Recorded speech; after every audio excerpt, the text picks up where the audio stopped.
Ouais, bah, bonjour à toutes et tous. Bienvenue à ce webinaire checklist en amont du dépôt de votre projet EIC Pathfinder Challenges.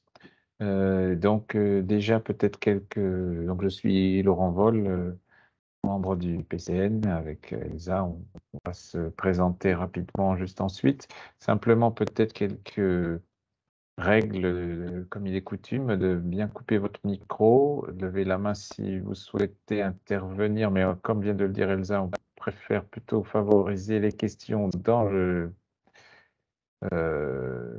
chat ou dans le Slido, et dans le Slido plutôt, oui, posez vos questions dans le Slido, excusez-moi, plutôt que dans le chat, parce que nous ne voyons pas forcément en live pendant que nous intervenons. Et donc le Slido, vous avez ici le QR code ou le code euh, hashtag IAC Pathfinder si vous vous connectez directement via le site. Alors, peut-être avant de commencer, un point important aussi, ce webinaire, il est fait donc pour les personnes qui vont déposer d'ici quelques jours un projet sur l'un des challenges du EIC Pathfinder. Mais nous avons également organisé il y a quelques mois, le 6 juillet précisément, un webinaire d'information sur ce qu'est le Pathfinder Challenge et sur les différents challenges de 2022, du call 2022. Donc vous retrouvez sur le slide ici, ce slide sera diffusé, le lien avec un replay de ce webinaire. Voilà, donc entre-temps, 7-8 personnes nous ont rejoints. Voilà. Donc, peut-être donc le Pathfinder, le PCN EIC Pathfinder Transition, donc c'est 3 personnes. Moi-même, donc, en tant que membre, qui suis détaché pour une partie de mon temps auprès du ministère de l'Enseignement supérieur et de la Recherche pour cette mission, et mon autre mission étant d'être responsable de EEN, Enterprise Europe Network, au niveau de la CCI Bourgogne-Franche-Comté. Donc Chiara Molinelli, qui est actuellement en fin de congé de maternité, qui nous rejoindra sur le prochain webinaire que nous organiserons, j'imagine, donc qui est tout comme moi détaché auprès du ministère pour cette mission et pour le reste de son activité à l'université de Lille. Et Elsa, à toi, notre coordinatrice. Oui, bon, du coup, bonjour à tous et à toutes. Pour ma part, je suis à 100 sur cet emploi-là et je suis directement au ministère. Et donc, on est une équipe de 3 personnes, pour, former le PCNEIC Pathfinder et Transition. Voilà, donc maintenant peut-être à vous de vous faire connaître. Donc je reviens sur ce Slido et que l'on va lancer pour, avec 2 questions, savoir quel est votre profil.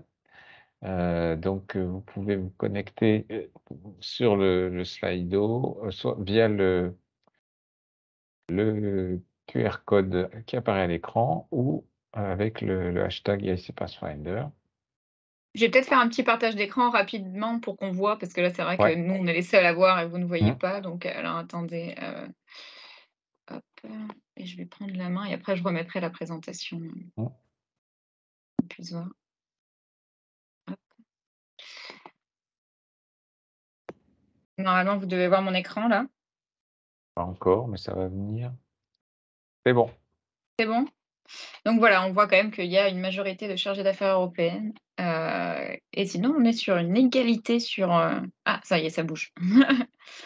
On va attendre, là il y a 11 personnes qui ont répondu, on est à peu près, une 25, on va attendre quelques minutes que tout le monde réponde, mais on voit quand même qu'on est surtout, sur les cellules support, chargées d'affaires européennes, donc qui sont les personnes qui s'occupent du coup du dépôt et qui sont donc là pour vérifier qu'ils ou elles n'ont rien oublié, j'imagine bien.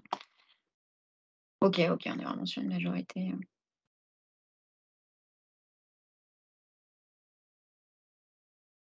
Bon, je pense que ça a l'air de se stabiliser. On passe Mmh. à l'autre question. Il faut que je sache comment on fait ça.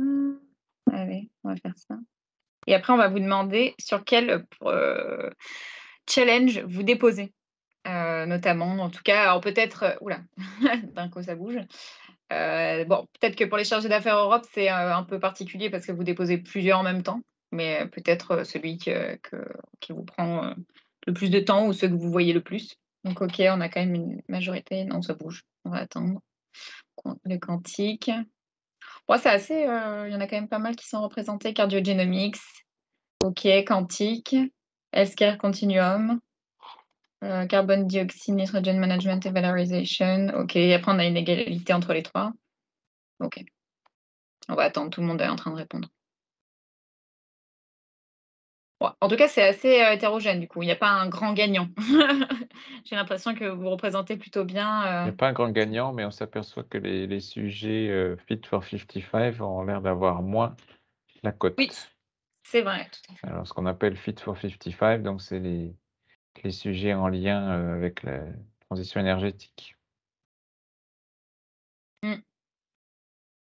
Bon, ben, on va dire 16 personnes, c'est une personne de plus que la question Quoique d'avant. non, quoique je dis une bêtise puisque le non, non, non, non, j'ai une bêtise en fait. C'est À sur l'energy part, storage, mais mmh. non, on en a bien un En des tout cas, 2 qui est c'est l'energy storage et le DNA, digital storage qui c'est le stockage, quoi qu'il soit énergétique ou des données qui a moins suscité d'engouement de la part c'est des ça. équipes françaises, semble-t-il. Bon, en tout cas, ça a l'air de s'être stabilisé, mais on voit que c'est quand même assez hétérogène. Il y a pas un grand gagnant. C'est vrai que l'année dernière, on avait, quelques, thématiques qui ressortaient beaucoup plus. Donc OK, bon, c'est pas plus mal, comme ça vous représentez un peu, tout le monde, à la fois. Donc, ce qu'on va faire, c'est que je vais repartager la présentation. Tu vas reprendre la main, Laurent, je suis navrée pour, ces petits, micmacs qu'on doit faire à chaque fois. Ça devrait prendre que quelques secondes, normalement.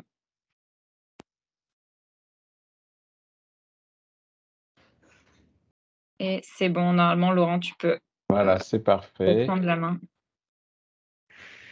Alors, hop, donc, voici donc le programme de ce webinaire. Donc, nous allons commencer par quelques rappels sur le legacy Pathfinder et en particulier Pathfinder Challenges, afin que vous puissiez bien vérifier le positionnement de votre projet par rapport à la philosophie même de l'instrument. Ensuite, nous balayerons les différents points d'attention de la candidature, notamment les aspects plus administratifs, hein, comment se loguer au portail Funding and Tender, comment déposer sa proposition, les différents sujets liés à la partie administrative dite partie A.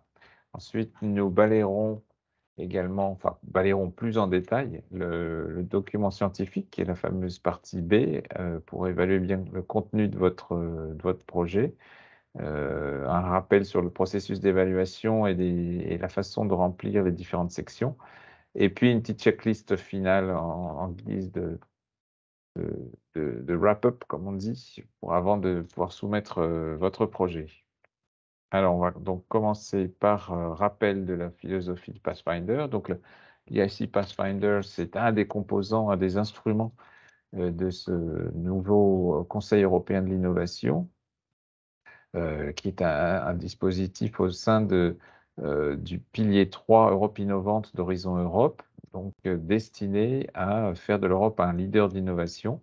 Donc, avant tout, ce dispositif vise, avec une fusée à 3 étages, si je puis dire, à financer de l'innovation radicale, de rupture à haut risque et créatrice de nouveaux marchés, à limiter les risques technologiques et pas que technologiques d'ailleurs, pour attirer des investisseurs privés dans les dernières phases de développement et soutenir les meilleurs innovateurs, c'est-à-dire ceux qui, in fine, auront le plus de chances d'amener sur le marché et en croissance les produits ou procédés issus des technologies qui seront développées en amont. Et donc l'amont, c'est bien le sujet du jour avec le Pathfinder. Donc cet instrument, donc cet EIC donc, vise bien à couvrir toute la chaîne de l'innovation.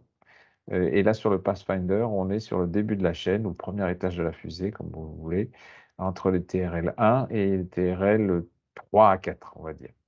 Alors, partout dans le lycée, vous retrouverez 2 types d'appels, à sujet totalement ouvert, dit bottom-up ou open et les sujets, répondant à des grands défis sociétaux ou pour lesquels le l'ISMEA, donc l'EIC, enfin, on va dire l'agence exécutive en charge de l'EIC, estime qu'il y a des potentiels et sociétaux et économiques de développement. Et c'est le sujet de notre webinaire du jour, que la réponse à ces 6 challenges de l'EIC Pathfinder 2022. Alors, les grands principes de l'IC Pathfinder Challenges, on vous les rappelle, j'imagine que vous les connaissez tous. Pour la plupart, vous êtes là parce que vous avez écrit un projet ou accompagné l'écriture d'un projet. Donc, est-ce que dans le cadre de ce projet, vous avez une vision d'une future technologie qui pourrait vraiment faire une réelle différence dans nos vies, dans la société, qui répond à un réel besoin? Est-ce que vous voyez une manière plausible de réaliser la percée scientifique qui permet de réaliser cette technologie? Et est-ce que vous avez la capacité de réaliser une preuve de principe, de valider cette base scientifique au travers de ce projet Pathfinder Challenge, ceci en collaborant avec une équipe pluridisciplinaire de chercheurs et d'innovateurs.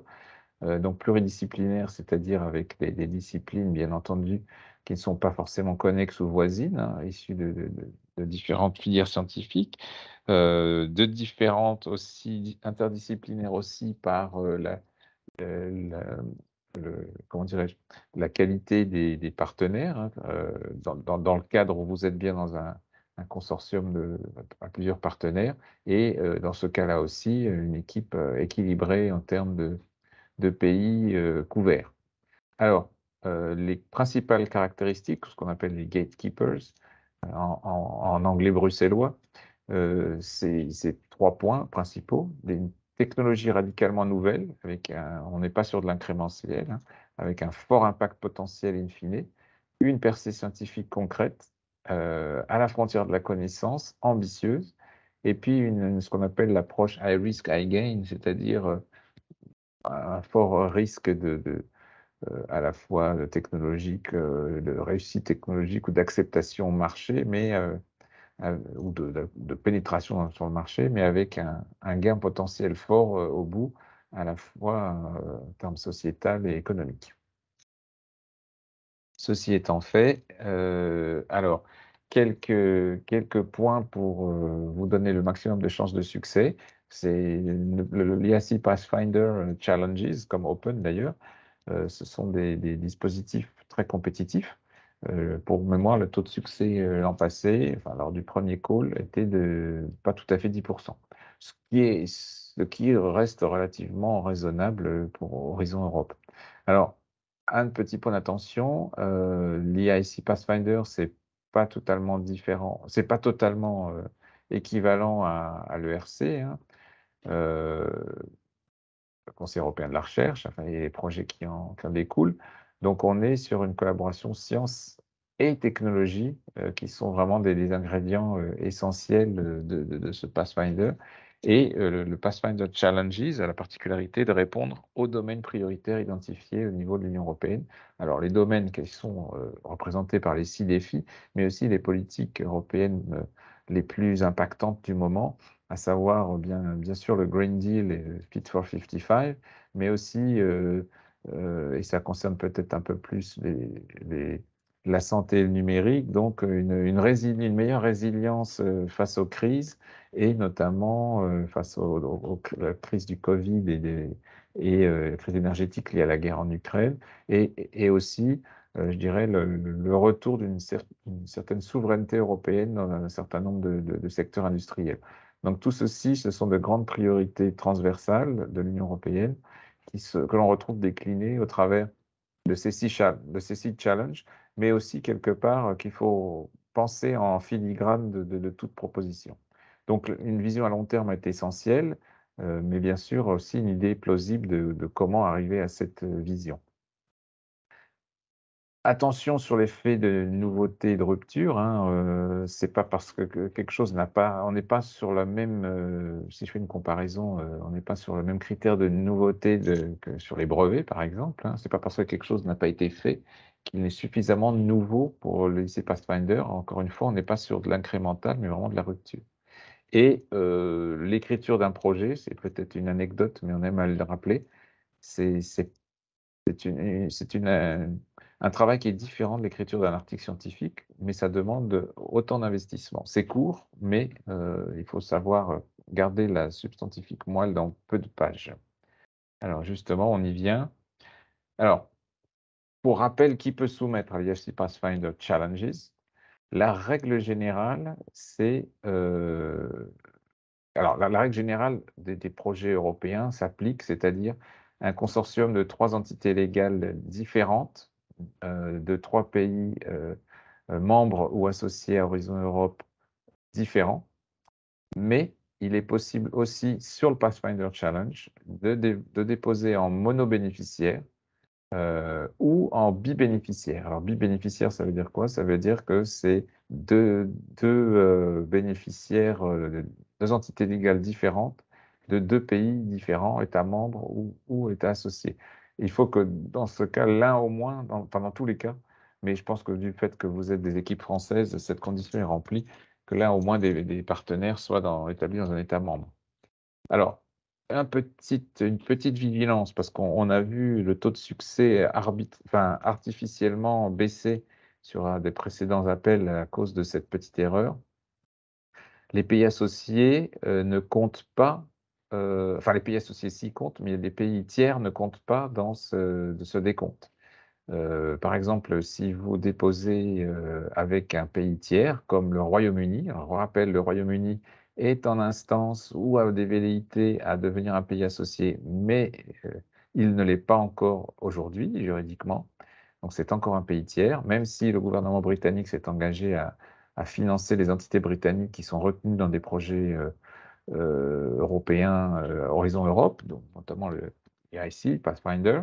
Il en est de même pour les entités suisses, par exemple, qui souvent participent aussi à ces projets. Donc le gouvernement helvète, la Confédération helvétique s'est engagée à financer les entités, mais elle ne compte pas, elle ne réclame pas de financement européen à la Commission, et elle ne rentre pas dans le décompte. Donc si par exemple vous avez un projet avec un partenaire britannique, vous êtes considéré, du point de vue de l'Europe, comme un projet monobénéficiaire.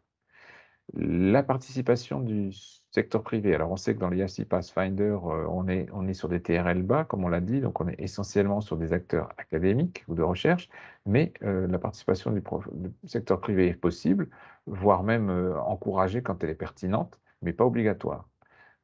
Donc, on peut retrouver des entreprises, hein, notamment, sur des aspects concernant le transfert de technologie, la valorisation, l'acceptabilité peut-être, ou le test d'acceptabilité de certaines technologies, etc. Notamment sur l'impact, c'est important de prendre en compte ces aspects.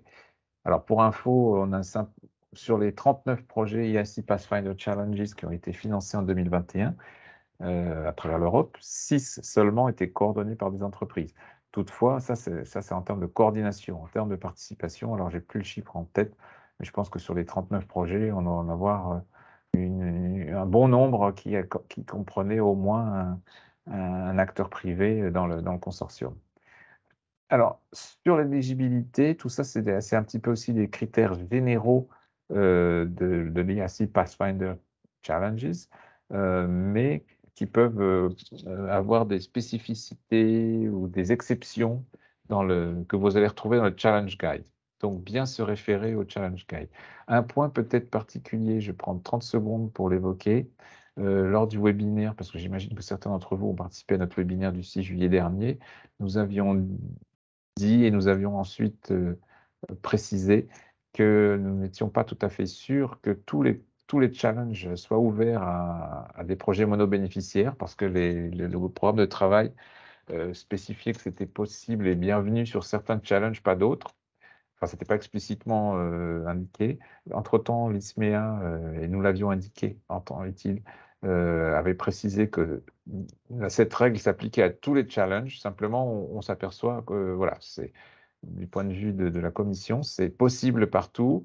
c'est un peu plus, bienvenu, sur certains ou attendu, pas forcément, attendu, c'est pas une obligation non plus, hein, mais c'est totalement possible sur certains challenges, un peu plus que sur d'autres. Mais juridiquement, rien n'empêche, et en tout cas dans le programme, rien n'empêche de déposer en monobénéficiaire sur l'ensemble l'intégralité des challenges. J'espère que j'ai été clair, sinon vous me reposerez des questions. Alors, budget duré, donc on est sur une contribution de 4 millions d'euros par projet, considéré comme as appropriate, c'est-à-dire qu'on peut éventuellement déposer, une demande un peu plus que 4 millions. Enfin, il faut rester raisonnable aussi, hein, parce qu'on a vu sur un autre appel des demandes de contribution qui allaient voire au double, voire au triple de ce qui était, considéré comme appropriate, et c'était vite été sans explication particulière, ça a vite été considéré comme inappropriate. Bon, pour indication, le budget moyen des projets en 2021 sur le Pathfinder Challenges, c'était d'environ 3,7 millions d'euros. On a une durée, pareil, qui est indicative, entre 36 et 60 mois. Indicative parce que c'est pas explicite dans votre programme, et on a observé une durée moyenne de l'ordre de 4 ans, 47,7 mois. Et le budget disponible pour ce call, donc il est de 167 millions d'euros, soit 35 millions d'euros de plus qu'en 2021. Donc on peut espérer avoir une petite dizaine de projets, en plus cette année. Et la deadline, je pense que vous l'avez tout en tête, c'est, donc, le 19 octobre, c'est-à-dire dans exactement 2 semaines, à 17 h. Mais je vous encourage, vous allez voir tout à l'heure, à déposer bien avant les 17 h. Alors, la candidature, on va maintenant regarder un peu les points d'attention. Donc, vous savez que, si vous ne le savez pas, on vous le rappelle, que la soumission de la proposition se fait exclusivement de manière électronique via le Funding and Tenders Portal, dont vous retrouverez l'adresse, sur n'importe quel moteur de recherche en tapant, Funding and Tenders. La proposition, comprend 2 parties. La première partie A, que vous remplissez à l'aide des formulaires en ligne et qui va se générer automatiquement dans ce fameux portail, et une partie B, qui est une partie narrative, qui est qui concerne des fichiers à uploader à partir d'un formulaire, propre à cet appel sur lequel nous allons revenir tout à l'heure. Alors oui, hein, ce que je disais à l'instant, n'attendez pas la dernière minute pour remplir la partie A, parce qu'il suffit que ça bug, un peu, le jour de la deadline, parce qu'il y a un encombrement. Alors on observe que c'est de moins en moins le cas, mais bon, faut pas être non plus, il vaut mieux faire ça dès que possible. Alors ce portail, donc, voilà à quoi il ressemble, hein, voilà d'ailleurs, à quoi ressemble la page IIC Pathfinder Challenge. Alors peut-être une précision, mais vous l'avez sans doute vu, ou si vous ne l'avez pas vu, ben, c'est une particularité. Il n'y a pas un appel IIC Pathfinder Challenges. Il y a 6 appels IIC Pathfinder Challenge en fonction de chacun ou de chacune de chacun des 6 défis. Donc, par exemple, à l'écran s'affiche l'IIC Pathfinder Challenge Cardiogenomics, et c'est un appel, c'est-à-dire un topic au sens d'Horizon Europe particulier. Si vous êtes sur le DNA, Digital Storage, c'est un autre topic. Voilà, donc faites attention. Dans le moteur de recherche du portail Funding and Tenders, si vous tapez Pathfinder Challenge, normalement, vous devriez avoir les 6 qui s'affichent, et de bien cocher, enfin de bien sélectionner celui qui vous concerne. Voilà, donc vous devez créer, quand vous créez je dirais je vais pas y arriver, un nouveau projet, donc vous devez définir un titre, un acronyme, l'organisation coordinatrice, en général, c'est vous-même, puisque vous allez ensuite, indiquer votre PIC et le contact principal au sein de cet organisme. Donc PIC, hein, Personal Identification Code, qui est propre, à votre organisme. Alors En Je fait, Laurent, j'ai repris la main parce que je devais présenter la partie A, donc je sens que tu es lancé, mais comme on était parti, sur, je faisais la partie A. exact, je te laisse la partie A et chaque fois je me plante Non, je sais. Je et sais je que tu te es à laisse la fond à chaque suite. fois, il faut que je te stoppe. Non, non, non, t'inquiète, pas de souci. Donc je reprends là, mais de toute façon, tu expliques aussi bien, mais c'est pour pas que tu fasses tout le webinaire tout seul quand même. Non, non, mais t'inquiète, je venais juste de le noter, de le comprendre et je te passais la Non, balle. non, t'inquiète, t'inquiète, pas de souci. Bon, du coup, cette slide est faite et donc effectivement, comme, l'a dit Laurent, c'est sur le portail que vous faites tout. C'est là où vous allez trouver votre appel. Sur l'appel, vous allez lancer votre nouvelle proposition. On va vous demander le PIC et là, le PIC, pour les personnes, ben, qu'importe l'établissement, que ce soit public ou privé, vous devez d'abord avoir un PIC. Ce PIC, il est unique par établissement. Par exemple, CNRS, il y en a un pour tout le CNRS, qu'importe le laboratoire, qu'importe la délégation. Et c'est pareil pour les entreprises, vous devez, créer votre PIC si ce n'est pas fait. Il me semble, si je dis pas de bêtises et même c'est pratiquement sûr, c'est pas grave s'il n'est pas validé, officiellement par la commission au moment du dépôt. Si votre projet il est retenu, cette validation pourra se faire pendant la phase de contractualisation avec la commission. Mais en tout cas, il faut un numéro de PIC. Donc, une fois que vous avez du coup créé et lancé cette demande de création de projet, pardon, vous allez arriver sur cette zone de partenaires. C'est là où vous allez mettre, les différents partenaires qui vont prendre part au projet. Donc, par exemple, votre établissement en premier, qui va être le coordinateur, vous allez rajouter les main contacts, le coordinator contact. Donc toutes ces personnes, elles ont plus ou moins des droits d'accès. Quand vous les ajoutez, c'est écrit directement à côté du contact et du titre du contact que vous mettez pour l'institution, l'accès qu'ils ont, si c'est que de la lecture, s'ils peuvent modifier. C'est aussi là que vous allez ajouter les affiliated entities ou toute autre, entité qui sont affiliées d'une manière ou d'une autre à un établissement. Ils ont aussi un pic bien précis. Donc là, par exemple, bon, j'arrive pas à lire parce que c'est écrit en tout petit, mais je sais plus quelle institution j'ai mis. Je crois, non, j'arrive pas à le lire, tant pis. Hem Vous allez mettre le pic de l'entité qui est affiliée, à vous ou à une tierce, une entité tierce dans votre projet. Donc c'est à cet endroit-là, en tout cas, que toute la composition du consortium se fait, et vous devez mettre tous les contacts et vous pouvez y revenir après. C'est-à-dire qu'après, quand vous allez mettre suivant, on va vous demander, on va vous dire, «Est-ce que vous êtes sûr, de ce que vous avez mis? Est-ce que vous sauvegardez?» Mais ce n'est pas grave, dans les faits, vous pouvez toujours faire, revenir back et vous pourrez modifier, ajouter, enlever, tout ce que vous voulez. Donc après, une fois que vous avez ajouté ces partenaires, vous allez arriver sur cette zone-là et en fait, cette zone, c'est la zone sur laquelle vous allez tomber automatiquement à chaque fois que vous allez retourner sur votre draft quand vous allez faire edit, ou manage project. C'est là où vous allez tomber automatiquement. Donc comme vous voyez en bas, il y a le back, où vous pouvez aller pour retourner sur la zone qu'on vient de vous montrer. Vous avez toutes les informations importantes, notamment la deadline, le nombre de jours qui restent. Vous avez, là où c'est ici que vous allez uploader votre part B, tous les autres points, on va y revenir après, mais vous allez trouver le template, vous allez trouver le numéro d'identification de l'appel et vous allez normalement remplir la part A. Donc la part A, c'est la partie A comme administrative, si on peut simplifier les choses, et qui est à remplir automatiquement enfin qui est à remplir exclusivement, pardon, sur le portail. Donc ça, c'est pas un PDF que vous rajoutez, vous allez directement sur Edit Forms que vous voyez en bleu et qui va vous amener sur une nouvelle page, nouveau formulaire qui va se découper en plusieurs onglets, si je puis dire et c'est là où vous allez devoir remplir toutes les informations. On l'a dit précédemment, mais la partie A, elle n'est pas à négliger dans le sens où, c'est là où il va y avoir toutes les informations, importantes administratives sur le projet. Il ne faut pas attendre la dernière minute parce que comme on va le voir un peu après, il est possible qu'on vous demande d'ajouter des éléments, notamment sur, la partie éthique, sur la partie sécurité, si c'est le cas. On peut vous demander aussi des aspects sur les questions cliniques pour, par exemple, si je dis pas de bêtises, parce que c'est l'exemple qu'on a mis, cardio-génomics, si vous avez une zone, si vous avez des questions sur, la recherche clinique à remplir. Donc c'est pas quelque chose à faire à la dernière minute parce que si vous avez, tout fait et vous dites: «Bon, je vais faire ça à la dernière seconde ou la veille», vous allez peut-être devoir rédiger des choses. Donc c'est pas, c'est à quand même à anticiper. Donc premier point sur le partie A que vous allez trouver, c'est les informations générales. Il y a des choses qui sont grisées, c'est des choses qui sont automatiquement générées, donc vous voyez le numéro d'identification de l'appel et après en dessous vous avez, l'acronyme à remplir, le titre entier à remplir, la durée toujours en mois et après on va vous demander de remplir des mots-clés. Donc ces mots-clés, ils sont très importants parce que ça va permettre de classifier, on va dire, les thématiques que porte votre projet.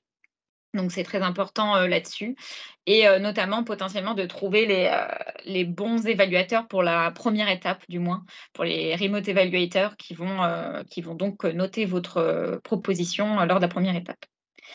Donc il faut que le titre soit compréhensible pour les non spécialistes, ça reste, compétitif, donc il faut que ce soit assez accrocheur, après non plus c'est pas une base de marketing qu'on vous demande bien sûr, mais c'est qu'on comprenne de quoi ça traite tout simplement en lisant le titre, dans les grandes lignes. Donc il faut bien prendre, son temps là-dessus et pareil pour l'acronyme, bon même si ça va pas tout jouer, ça peut toujours faire la différence. Après, vous allez avoir l'abstract. Donc l'abstract, c'est 2000 caractères. C'est quelque chose qui est non confidentiel. C'est-à-dire que si votre projet est sélectionné, cet abstract sera publié, et visible par tous. Il faut se dire aussi que c'est, comme son nom l'indique, le résumé. Donc c'est, on va dire, la première impression de l'évaluateur qui va se jouer là-dessus. C'est là-dedans qu'il est censé comprendre les enjeux, pourquoi votre projet, qu'est-ce qui fait qu'il est, disruptif et cetera et cetera. Donc c'est vraiment, la phase, c'est là où vous allez pouvoir accrocher, l'attention des évaluateurs. Donc là-dedans, on doit retrouver les objectifs du projet, comment ils vont être atteints et la pertinence par rapport au programme de travail. Donc il faut qu'il soit bien écrit, clair et dynamique. C'est un point assez important. En dessous, vous pouvez voir qu'on vous demande si vous avez déjà soumis cette proposition ou une très similaire. Il y a dans les 2 années précédentes dans un programme, de l'UE. Alors il ne faut pas avoir peur, hein, c'est pas une question piège, c'est vraiment, pour des questions, internes, sur, savoir, si vous avez redéposé. Il faut que la proposition soit plus ou moins similaire, hein. Il faut quand même que ce soit très similaire. Si c'est dans le même domaine mais vous proposez quelque chose d'autre, vous pouvez tout simplement répondre non. Et ne vous inquiétez pas, c'est pas pour ça qu'ils vont avoir accès, les évaluateurs vont pas avoir accès à vos évaluations précédentes. Ça, c'est quelque chose qui reste confidentiel. Ils ne pourront pas, dans tous les cas, on a eu confirmation par l'AISMEA, donc l'agence exécutive de l'EIC, que l'accès aux ESR reste confidentiel, donc ils ne peuvent pas y accéder sans votre consentement. Et là, c'est pas parce que vous mettez oui que c'est une question de consentement. Il n'y a pas de, vous devez quand même être consulté avant qu'on vous le demande. On n'a jamais eu le cas, hein, de quelqu'un à qui on a demandé de voir l'ancienne ESR. Donc voilà, c'est vraiment un interne à la commission, ça les intéresse de savoir si vous aviez déjà déposé. Et même plus tard, si votre projet est sélectionné, ça peut les intéresser également. Par la suite, vous allez voir les informations à remplir sur les différents participants, mais pas que les participants, les bénéficiaires, on va dire, ça va être aussi sur les parties affiliées. Donc voilà, là maintenant j'arrive à le lire. Donc c'était l'INSERM qu'on a mis affilié à l'université de Lille. Il faut aussi remplir les informations là-dessus. Donc vous allez avoir, pas mal d'informations à fournir, que ce soit sur, les différents chercheurs, chercheuses qui travaillent dessus, le rôle de chacun et le rôle, de l'organisation qui participe. Est-ce qu'elle est là pour, le management de projet? Est-ce qu'elle est là pour la dissémination, pour autre chose, des points bien spécifiques? En tout cas, c'est des informations importantes à remplir parce qu'elles vont accompagner, en fait, la lecture des évaluateurs pour bien comprendre la logique et qui fait quoi dans votre projet.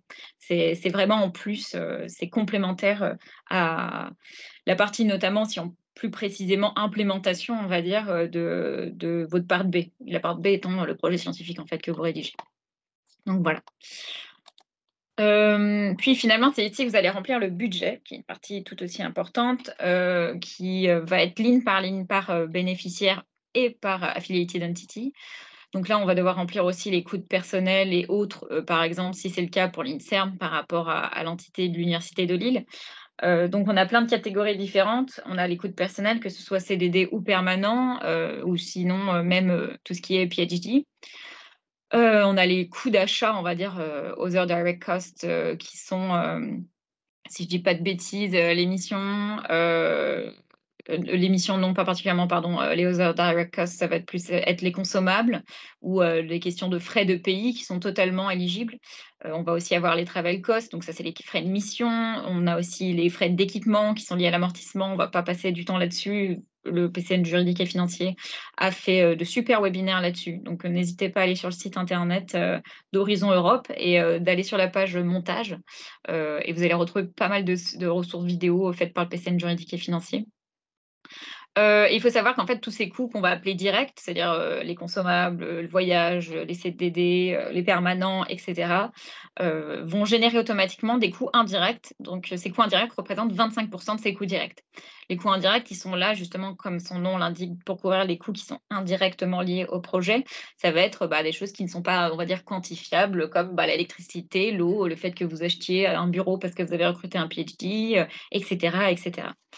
La seule, on va dire exception, c'est la sous-traitance qui est donc, le fait de sous-traiter une tâche, particulière du projet à une entité externe, qui ne va pas générer de coûts indirects vu qu'elle n'est pas censée être faite chez vous. elle est externalisée, donc il y a pas de coût indirect. C'est la seule excep enfin une des seules exceptions, je crois que c'est la seule, mais je ne suis pas experte, je vous laisserai regarder directement, si c'est le cas, si vous avez des questions.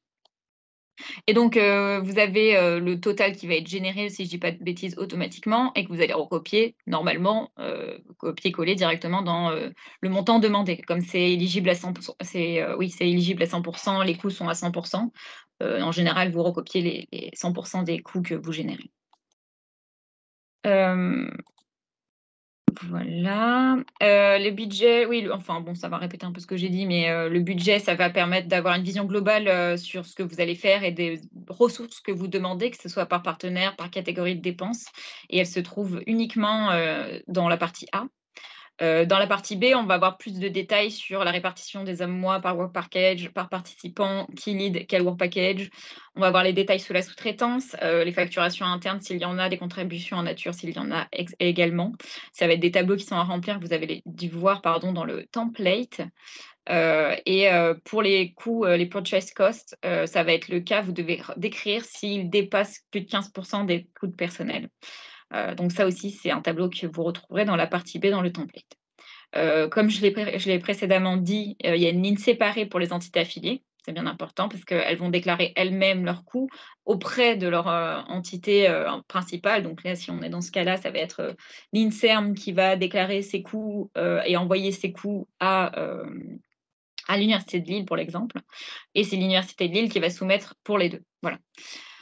Une entité affiliée, il faut qu'elle ait un lien juridique préexistant, il faut qu'elle effectue des tâches et elle peut déclarer ses coûts, comme l'indique l'article 8 du Model Grant Agreement. Hem C'est souvent le cas pour les UMR en fait, je pense que beaucoup d'entre vous connaissez ce statut. C'est pour notamment les UMR, mais ça peut être aussi d'autres cas. Finalement, le IC Pathfinder Challenge, c'est une RIA, donc c'est, on va dire, pour résumer, le même modèle que 90 des projets, Horizon Europe. Donc il y a pas de particularité dans le budget. Quand vous construisez un budget, pour un pilier 2, de manière générale, c'est à peu près la même chose, c'est une RIA. C'est Research and Innovation Action ou Innovative Action, je ne me rappelle jamais. Mais en soi, en termes de construction budgétaire, c'est exactement la même chose. Il n'y a pas plus attention à faire sur un EIC que sur autre chose. Et finalement, quand vous avez des partenaires qui sont ni États membres, ni États associés, par exemple le Royaume-Uni, et donc qui ne demandent pas d'argent, vous remplissez leurs coûts, c'est-à-dire le coût de personnel et cetera. Mais à la fin, dans la colonne où je vous ai dit tout à l'heure de copier-coller pour, le total demandé, bah, vous mettez 0 parce que vous ne demandez rien pour eux. Voilà. Hem Après, quand vous allez passer cette phase de budget, vous allez arriver sur un point qui est très important, c'est notamment toutes les questions éthiques et de sécurité. Vous allez avoir une suite de questions que je vous demanderai de lire bien attentivement. Si, vous devez répondre dans votre thématique à, «oui», dans un des cas, vous devez indiquer dans la colonne où il y a écrit page, le numéro de page où vous mentionnez cette question-là, dans votre part B. Donc je ne sais pas, s'il y a quelque chose de la recherche clinique sur les humains, voilà, bon, je crois qu'il y a une question à un moment qui est là-dessus. Vous dites, «Oui, je suis concerné» et on va vous demander, bah, notamment, vous parlez à quel moment, de ce point-là dans votre proposition et si vous dites «oui» à l'une, même à une seule question, vous devez remplir le Ethic Self-Assessment qui est en bas de la page, si je ne dis pas quand vous descendez le formulaire, que vous devez remplir, donc c'est là où je vous disais que ça peut vous rajouter des choses à faire à la dernière minute. À ne pas oublier. Donc il faut répondre aux questions et aux éléments qui vous sont demandés, en consigne et c'est tout. OK. Je pensais qu'il restait des choses. Ah oui, non, parce que c'est vrai qu'on l'a pas mis, parce que c'est pas le cas pour tous les Pathfinder, Challenge. Mais en tout cas, pour ceux qui sont sur, la medtech ou du moins sur les thématiques où il pourrait y avoir de la clinique, enfin des questions cliniques, pardon. C'est le cas notamment pour Cardio-Genomics, si je dis pas de bêtises, mais je pense que c'est la même chose pour, Healthcare Continuum. Et peut-être un autre que j'ai omis, il va vous être demandé peut-être, des questions sur la recherche clinique que vous envisagez ou les questions cliniques que vous pourriez avoir au sein de votre projet.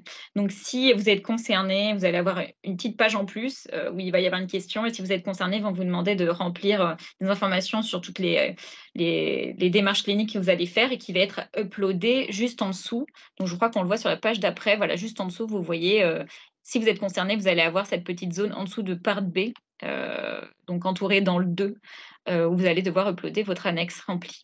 Donc voilà et je crois que c'est à toi Laurent, si je dis pas de bêtises. Écoute, oui, ça doit être à moi. Alors, donc, on va décliner la partie B. Donc la partie B, toujours dans ce portail, Funding and Tenders, donc vous allez trouver déjà, donc là, on est sur la page de une fois que vous avez, démarré un nouveau projet dans le topic concerné et là où vous avez le cercle marqué d'un 1, vous pouvez, télécharger le template spécifique et qui correspond au EIC Pathfinder. Donc c'est celui qu'il faut utiliser impérativement pour, la rédaction de votre partie B.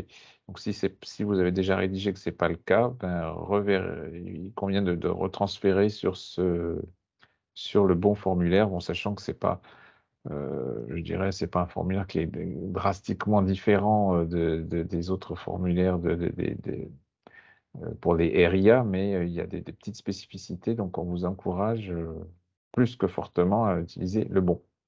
Donc ensuite, vous avez, donc la partie A, Elsa vient de l'expliquer et en dessous la partie, B avec en rouge, ce qui est obligatoire d'uploader. Donc, vous devez télécharger, enfin télédéposer cette partie B en PDF dans à cet endroit-là, à l'aide du bouton upload et vous pouvez avoir des annexes, qui normalement sont ouvertes pour, comme vient de le dire Elsa, les appels santé dès lors qu'il y a des informations sur les essais cliniques à indiquer.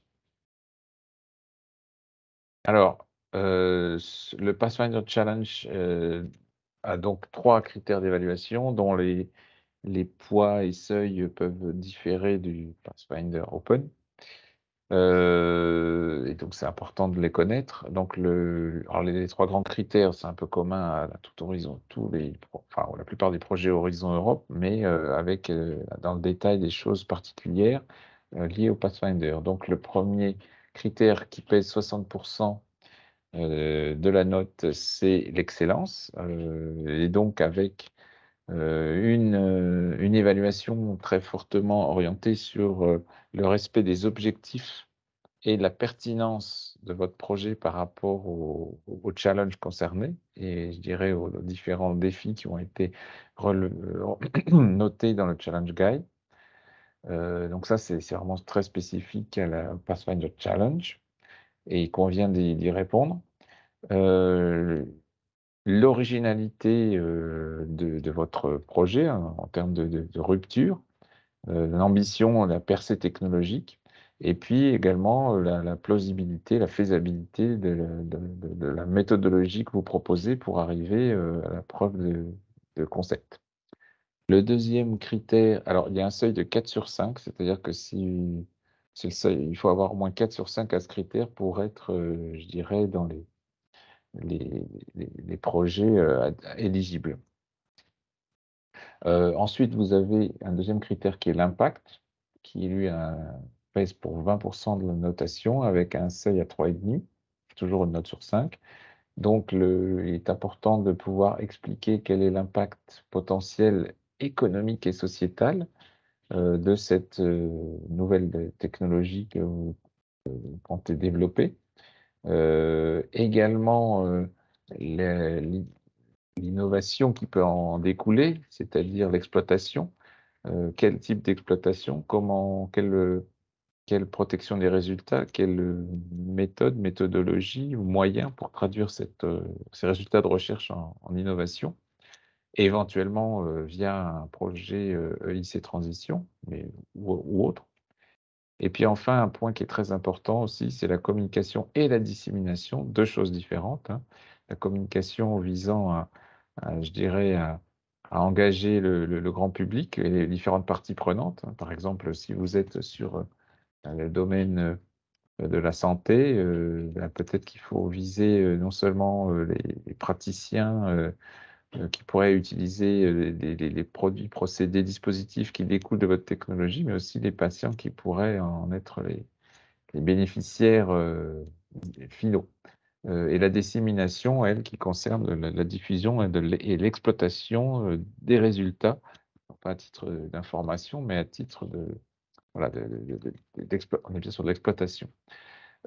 3e, critère, et non des moindres aussi, qui pèse pour 20.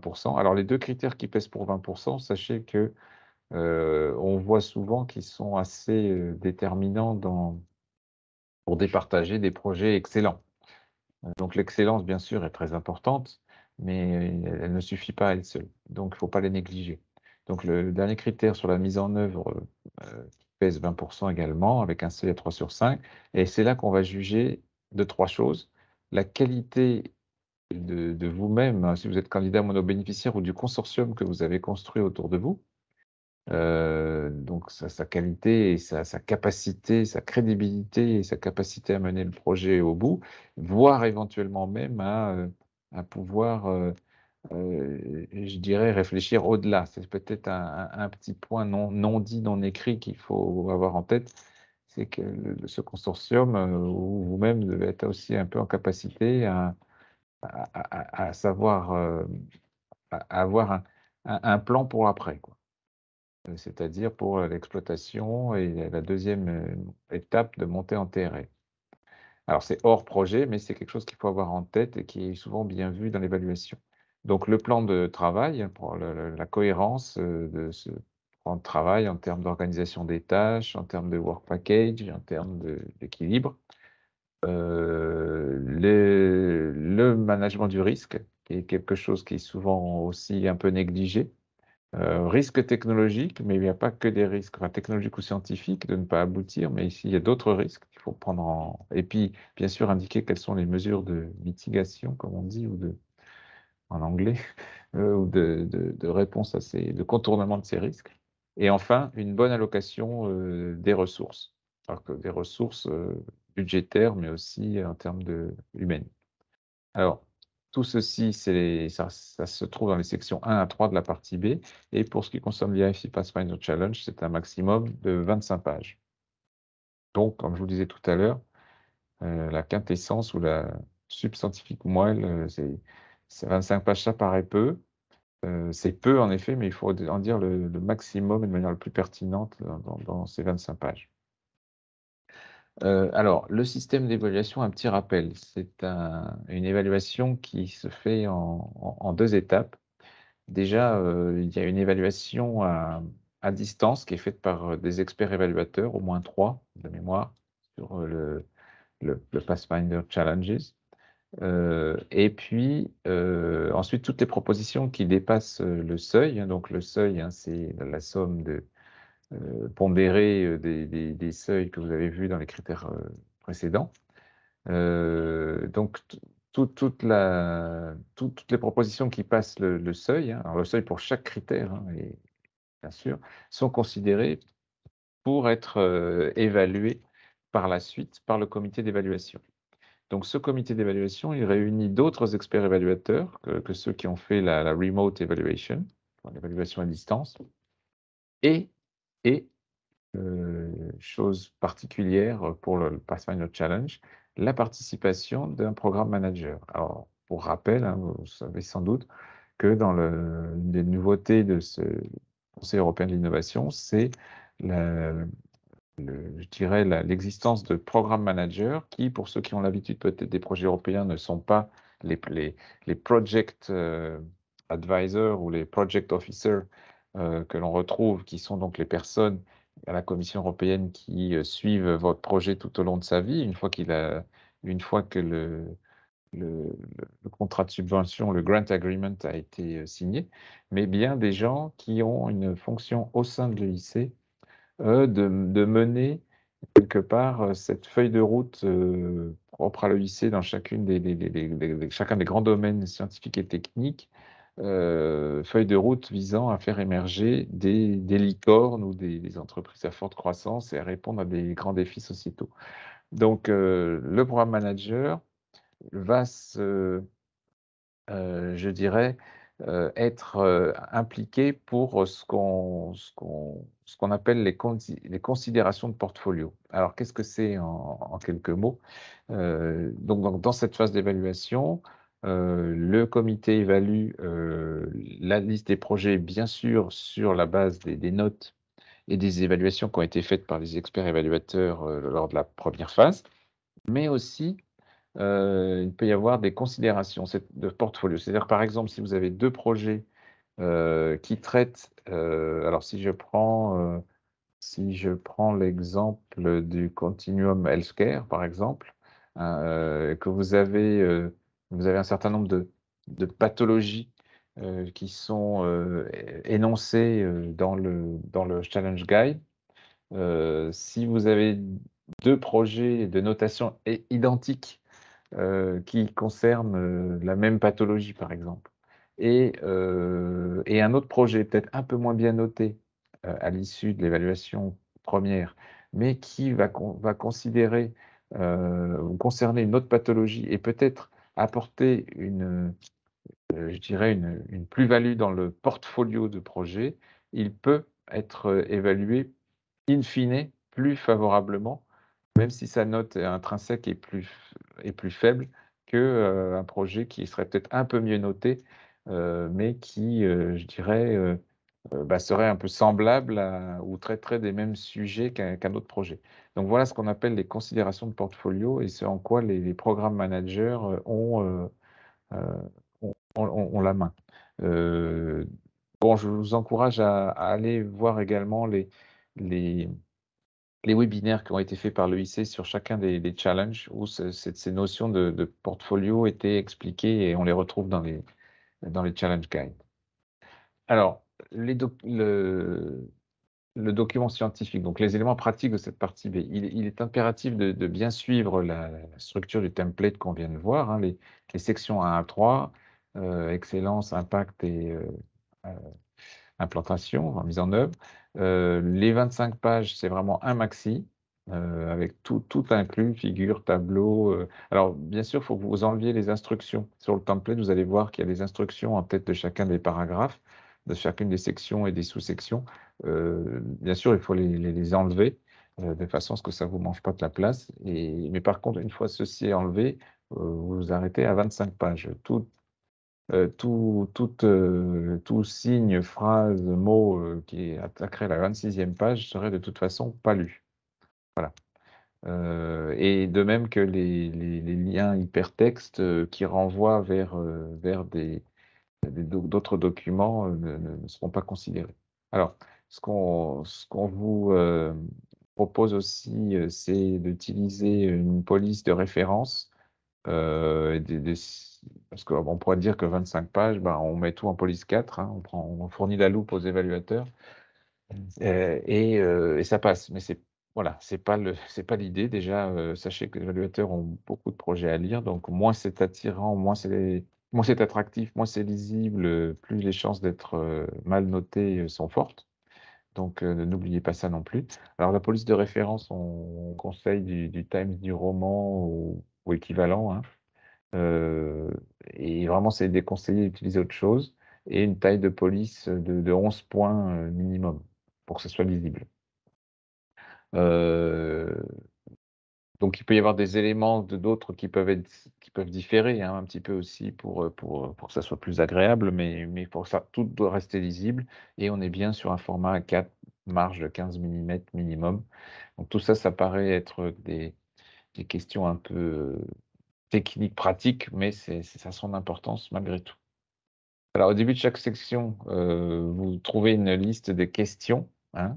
Par exemple, là, sur l'excellence, sur, le 1er sous-critère qui est l'objectif et la pertinence par rapport au challenge. How clear are the project objectives? How relevant? Alors tout ça, en fait, c'est des questions que doivent se poser les évaluateurs et qu'ils doivent poser à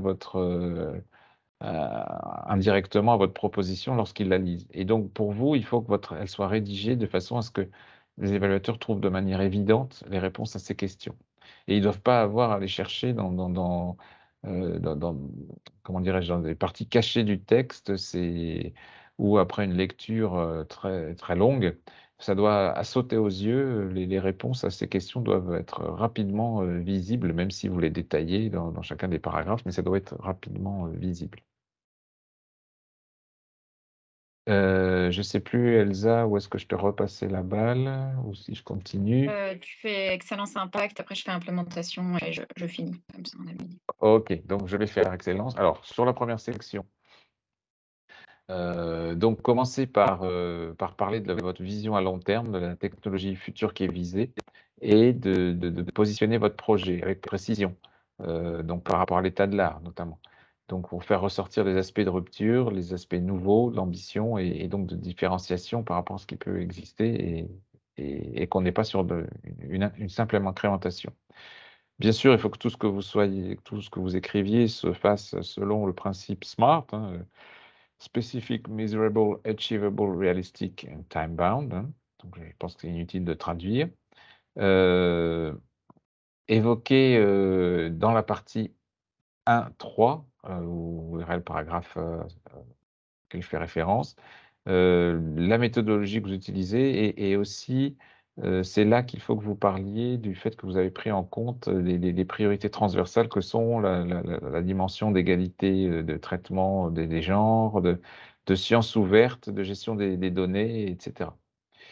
Alors, même si l'espace est restreint, n'hésitez pas à utiliser des schémas et des images pour, faciliter la compréhension. Non seulement la faciliter, mais la rendre plus agréable pour, un évaluateur. Et puis, soyez concis, parce que même si la section excellence pèse à 60 de la note, c'est pas pour ça que ça veut pas dire qu'elle doit peser 60 des 25 pages.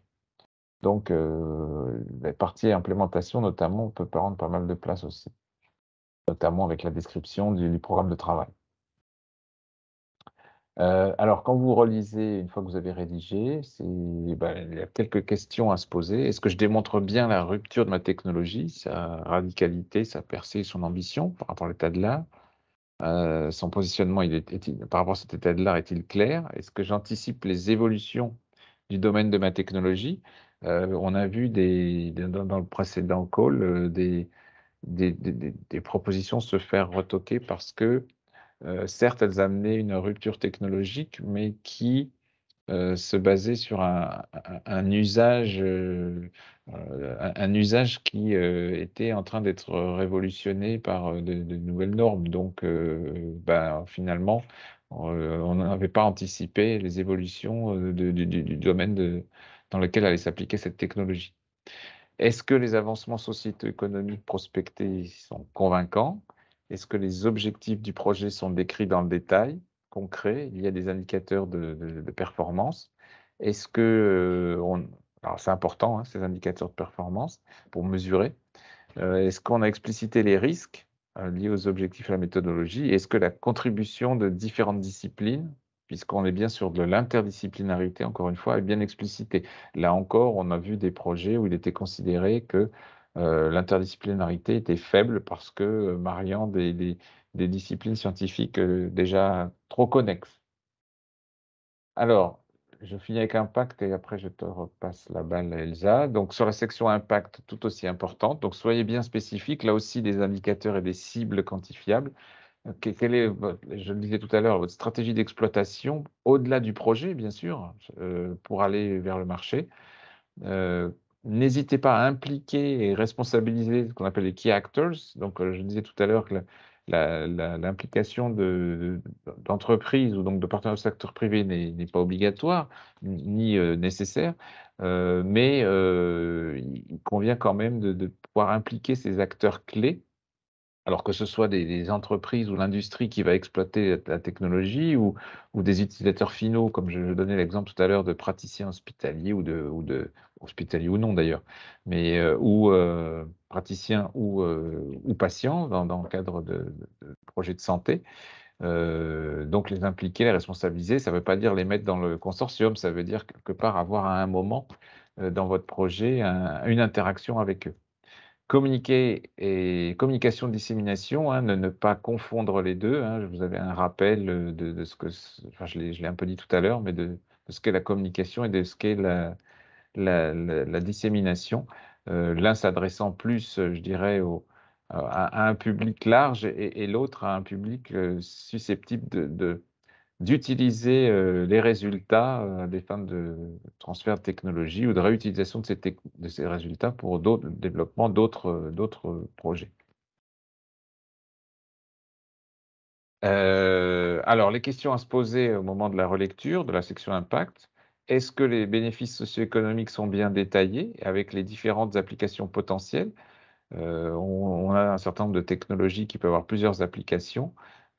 Certaines applications peuvent être illustrées par des partenaires présents dans le consortium, d'autres pas, et il convient de voilà, de les expliquer, d'expliciter toutes, et peut-être pourquoi l'une a fait l'objet d'un choix particulier, ou d'une priorité particulière.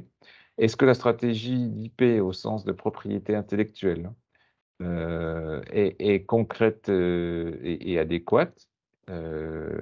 Quoi, comment? Quelle exploitation des résultats? Est-ce qu'une analyse du marché, du business model est esquissée? Alors on ne vous demande pas un business model parce qu'on est encore sur des TRL bas, mais est-ce que vous avez un peu une idée de comment les applications technologiques les applications, pardon, qui découleront de votre technologie, iront jusqu'au marché? Est-ce que, vous avez aussi, impliqué, des acteurs, de type jeunes chercheurs, start-up, PME high-tech pour, traduire la technologie en innovation future? Alors là encore, quand je dis impliqué, c'est pas forcément dans le consortium, hein, ça peut être par des activités, heu, de réseautage, enfin, ou pas que de réseautage, mais de dissémination, et est-ce que ceci est décrit de manière claire et précise? Et bien sûr, là, on y revient, ce mot, la stratégie de communication et de dissémination est-elle bien décrite et appropriée? Voilà, et je passe donc la parole à Elsa pour le troisième critère et la suite des recommandations. Oui, merci Laurent. Du coup, ouais, on passe au dernier point qui est l'implémentation, la qualité et la pertinence, l'efficiency de l'implémentation du projet. Donc, c'est à cet endroit-là où vous allez présenter notamment les différents partenaires du consortium, et les expertises de chacun, la plus-value de chacun, quels est les rôles de chaque équipe et cetera et cetera. C'est un moment qui est assez important parce que c'est là où on va juger, la pertinence des choix des partenaires pour atteindre les objectifs que vous présentez.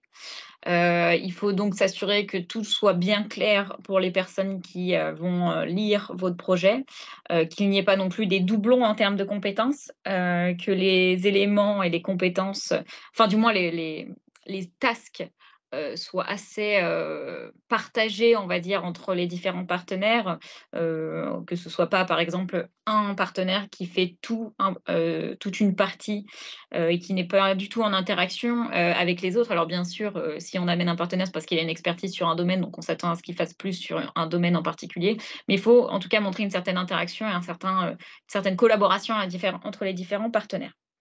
Donc les éléments qu'on va retrouver dans cette partie, ça va être notamment un Gantt chart pour montrer l'organisation dans le temps de votre projet, que ce soit en termes de livrables, en termes de tâches, de work package et cetera et cetera. Un Gantt chart, on sait que c'est, souvent difficile à mettre en place, d'autant plus que, un projet qui dure plusieurs années, avec plusieurs partenaires, ça devient complexe de présenter ça de façon claire, mais il faut faire son maximum en tout cas pour que ce Gantt chart soit assez, lisible et clair, et justement qui explicite en fait, tout le projet que vous venez de présenter, dans votre proposition. Il faudrait aussi idéalement un PERT chart, donc là qui va représenter les relations entre les différentes, composantes et même, organisations, de votre projet. C'est un point qui est aussi important notamment quand on est sur un consortium, c'est très important de montrer, qui travaille avec qui, pourquoi, et cetera également. C'est là où on va retrouver la liste des descriptions des work packages. Pensez également aux work packages qui ne sont pas scientifiques, ou qui ne sont pas techniques, notamment le management, la dissémination, et ça pourrait aussi, on pourrait voir un work package sur l'éthique, quand vous avez un projet qui porte de grandes questions sur l'éthique ou la standardisation, la normalisation d'une technologie, que sais-je, c'est important de l'intégrer dans des work packages ou voir mettre un work package dédié. C'est là où on va retrouver la liste des livrables. Il faut lister que des livrables qui soient réalisables, hein, bien sûr, et qui soient cohérents avec les objectifs que vous présentez. Il y aura aussi ici les milestones, donc les étapes clés qui doivent être assez limitées. Il ne faut pas qu'il y en ait tous les 2 mois. Il faut que ce soit qu'il y ait une logique derrière l'avancée de votre projet avec les milestones. C'est là aussi où on va vous demander, la liste des risques et la façon dont vous allez les gérer, on va dire au niveau de votre projet. Et c'est, là aussi où il y aura les tableaux, relatifs au budget que j'ai pu vous mentionner précédemment, notamment, si le purchase cost dépasse les 15 des coûts de personnel et d'autres détails, c'est là où vous allez rentrer, les indications. Donc quelles sont, les questions qu'on peut se poser au moment de la relecture quand, on, fait la partie implémentation? C'est: «Est-ce que mon consortium, il est bien équilibré? Est-ce que les acteurs clés pour l'exploitation sont impliqués?» Parce que bien qu'on soit sur un pathfinder, donc on peut se dire en TRL bas, heu, on pose dès maintenant la question de l'après. Donc, est-ce que c'est le cas? Est-ce qu'il y a des acteurs clés qui font partie du consortium, qui vont, soit être, ceux qui vont se saisir des résultats par la suite, ou alors, ça peut être aussi, des entités qui ont une connaissance du marché visé, donc qui accompagnent d'une certaine manière l'évolution de la technologie, le développement de la technologie dès le TRL, bas, on va dire. Est-ce que les compétences de chacun sont claires et complémentaires? Ça, c'est important, donc pas qu'il y ait des doublons, heu est-ce que, le consortium que je présente est, on va dire, pertinent? Et est-ce que les entités sont suffisantes et nécessaires pour réaliser le projet? Il faut également se demander, est-ce que les rôles et les interactions sont bien décrits, pardon? Est-ce qu'il y a eu de précédentes collaborations? Ça, c'est-à-dire qu'en fait, il faut voir cette petite, checklist de questions, comme des questions à se poser. Ça ne veut pas dire que vous répondez: «Non», par exemple, il n'y a jamais eu de collaboration. Ça ne veut pas dire que ça ne sert à rien, de postuler, sur cet appel-là. Mais, faut vous dire que si vous répondez «oui», il faut absolument le mettre en avant. Ça, c'est des points vraiment plus forts, notamment sur la partie implémentation. Si vous avez déjà collaboré avec des entités du consortium, il faut le mettre en avant. Vous avez déjà fait des papiers avec eux, il faut le mettre en avant. Hem, enfin voilà, c'est vraiment des points forts, pour le consortium et même si vous avez du coup déjà travaillé sur des projets avec eux, c'est très important aussi le mettre en avant.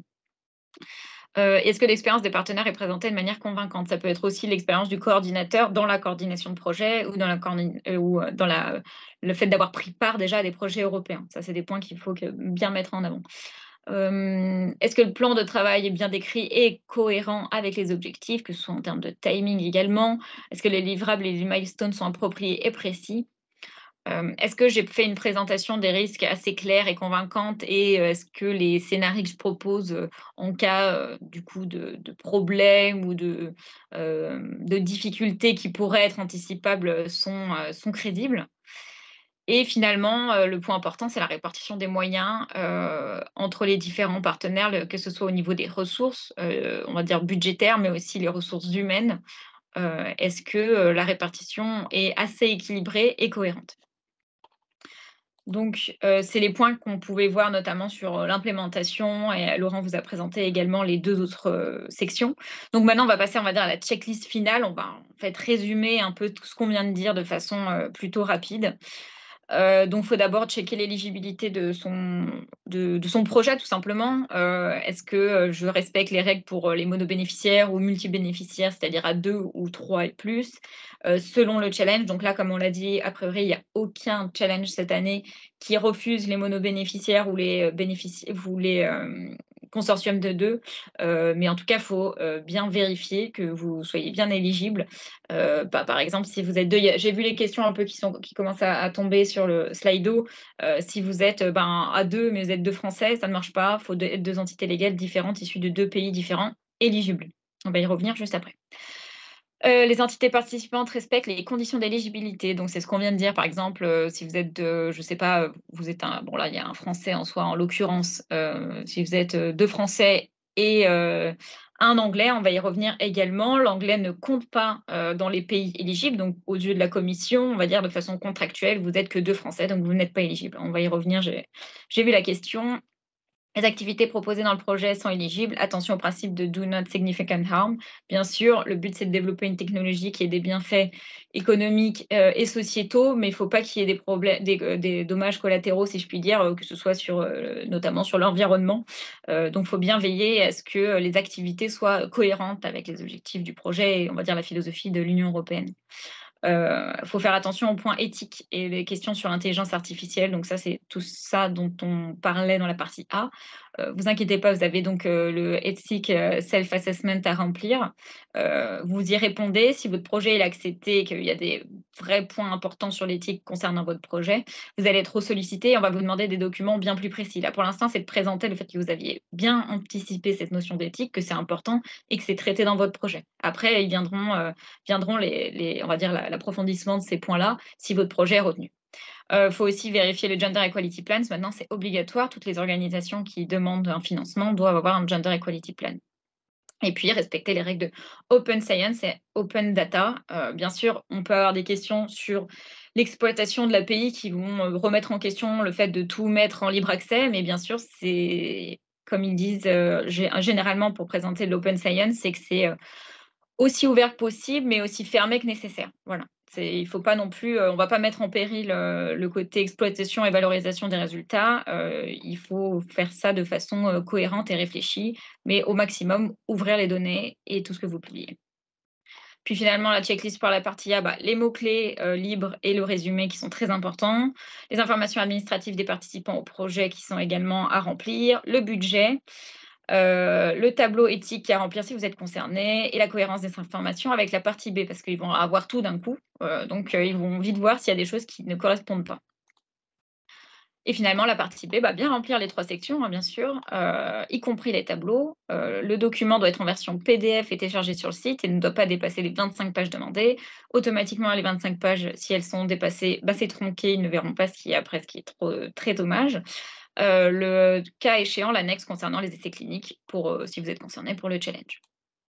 Finalement, quand vous avez fini tout ça, vous allez faire d'abord validate. Validate, ça va checker que vous n'ayez pas oublié quelque chose ou qu'il n'y ait pas un problème. Donc vous allez avoir un pop-up sur la page, une petite fenêtre qui va s'ouvrir et qui va vous dire: «Bah, il n'y a pas d'erreur» ou alors: «Attention, je sais pas, vous avez oublié, le nom, du main contact pour telle entité».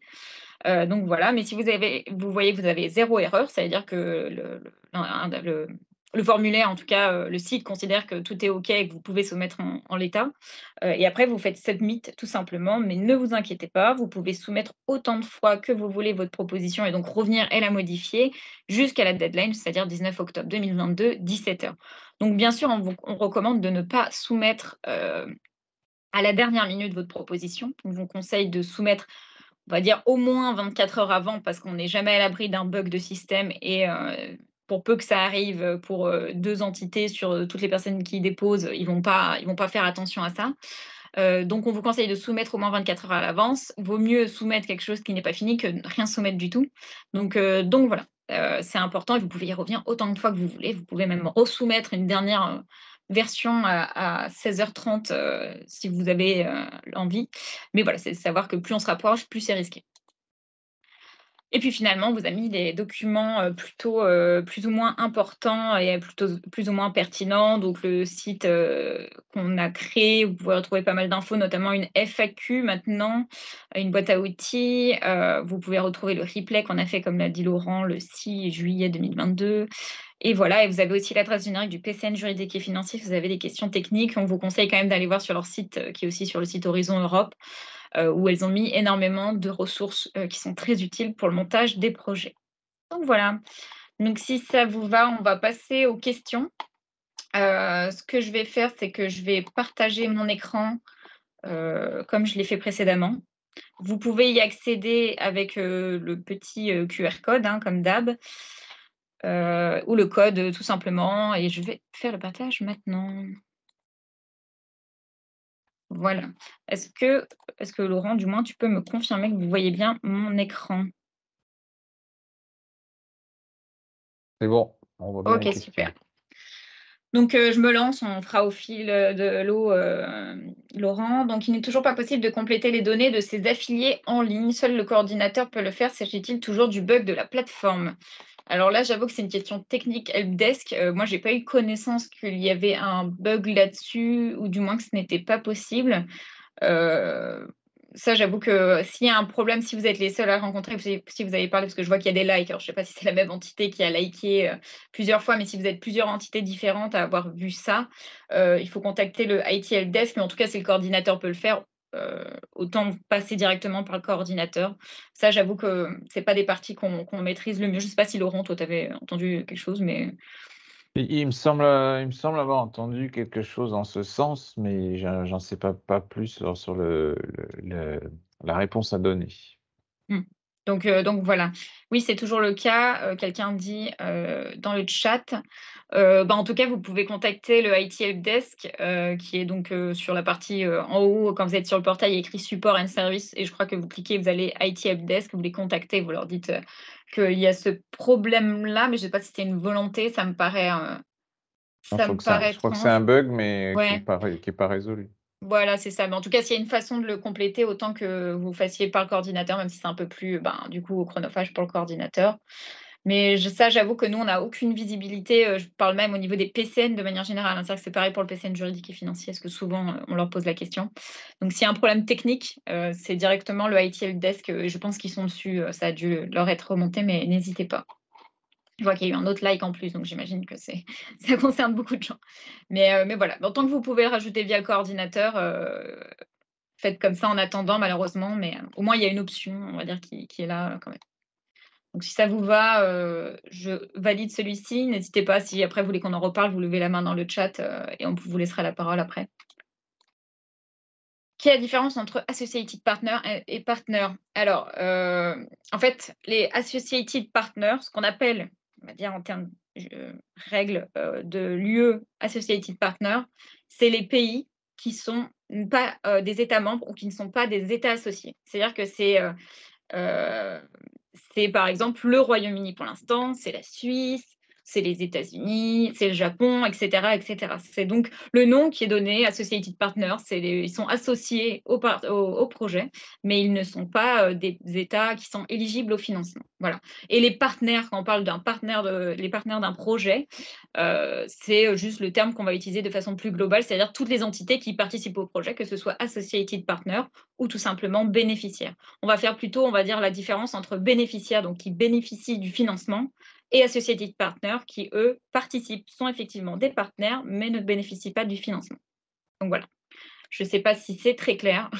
Si par exemple on a un anglais, un français et un italien, donc c'est un consortium de deux, parce que le Royaume-Uni est un associated partner, mais ne compte pas dans les pays éligibles de base. Donc c'est un consortium de deux italiens, français, plus le Royaume-Uni. Donc il y a trois partenaires, mais il n'y a que deux bénéficiaires du financement, c'est-à-dire l'italien et le français. Voilà. Je ne sais pas si c'est très clair. N'hésitez pas à le dire dans le chat si c'est OK, pour Jérôme qui a posé la question. Donc voilà. De toute façon, au pire, on y revient, hein, c'est pas perdu. Donc je continue. Sur une soumission mono-bénéficiaire, est-il possible d'avoir des affiliated entities? Tout à fait, oui. En fait, les entités affiliées, bah, par exemple, on reprend l'exemple, c'était l'université de Lille qui a en entité affiliée l'INSERM. Si l'université de Lille dépose en mono-bénéficiaire un projet, donc en solo, mais que, dans l'UMR, dans le labo qui est impliqué, il y a dans l'équipe, des chercheurs ou chercheuses de l'INSERM et donc ils veulent ajouter l'INSERM en tant qu'affiliated entity, il n'y a pas de souci, ça ne comptera pas comme un projet, en 2 entités parce que c'est une partie affiliée à un bénéficiaire, voilà. Donc ça reste une grosse entité, l'université de Lille, qui a affilié, l'INSERM. Voilà. Donc je ne sais pas si ça peut répondre, mais en tout cas les parties affiliées ne sont pas considérées comme des bénéficiaires directs du consortium. OK. OK, c'est parfait, Pauline. Je ne sais pas s'il y avait d'autres questions dans le chat, que j'ai loupées, parce que j'ai vu des petits trucs qui ont popé. Je check en deux deux. Non, c'est toi, Laurent, qui a envoyé. Bah, super. Super, super. Donc on passe à la suivante. Je croyais que UK devait être considéré comme associated au dépôt. Le statut serait étudié à la contractualisation selon l'association de UK, Horizon Europe.